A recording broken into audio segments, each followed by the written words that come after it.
So one thing that seems to confuse a lot of people is, when do we use that conjunct form? That yan, yin, ti, yak, yago, yuk, wat form. Sometimes people also call this form B, particularly in Ojibwa, which is closely related. So I guess a lot of times, maybe even I haven't done the best job of explaining this to people. Sometimes I say it's like secondary verbs. When you have multiple verbs in a sentence, a lot of times they go into the conjunct. But maybe even a better way to think of it is as dependent or subordinate clauses.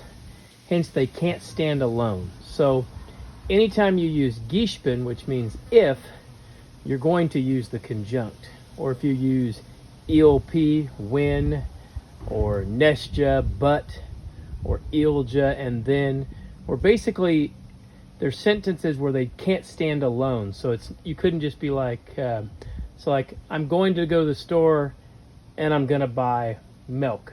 You can't just start with, and I'm going to buy milk, without having that first part to it. It also would be similar to if I said something like, I was going to work yesterday, but it snowed. Hence you didn't go. So you couldn't just say, but it snowed. So again, kind of dependent or subordinate clauses.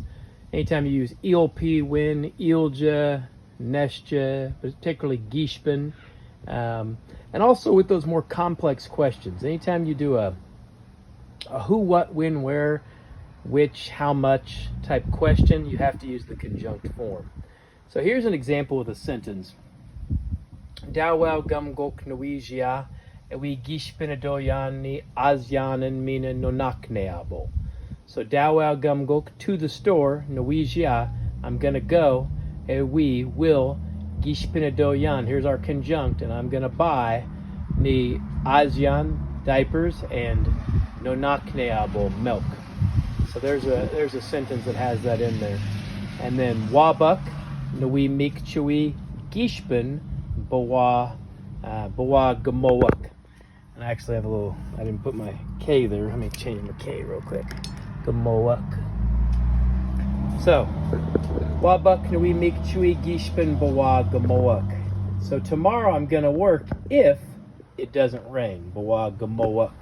So wabuk nawi mikchui gishpen bawa gamoak. So hopefully that'll give you a little better idea of kind of how to use that conjunct. So again, for who, what, when, where type questions, and then for subordinate clauses or dependent clauses. So what that means basically is you could use the independent more than one time. It's almost like making unique separate statements like, I'm hungry, and then saying something like, I'm gonna go to bed, not dependent on each other in that way. So I hope this makes it a little clearer. Bamamina.